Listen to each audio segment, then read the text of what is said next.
ஞாலத்து அரசர பீமான பங்கமாய் வந்து நின் பள்ளி கட்டீர் கீழே சங்கம் இரு பார்ப்போல் வந்து தலை பெய்தோ கிங்கிணி வாய் செய்த தாமரை பூ போலே செங்கண் சிறு சிறிதே எம்மேல் விழியாவோ திங்களும் மாதித்தனும்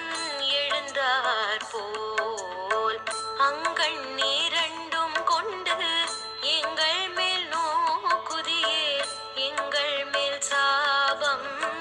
எழுந்தேலோர் எம்பாவா ஞாலத்து அரசர பீமான பங்கமாய் வந்து நின் பள்ளி கட்டீர் கீழே சங்க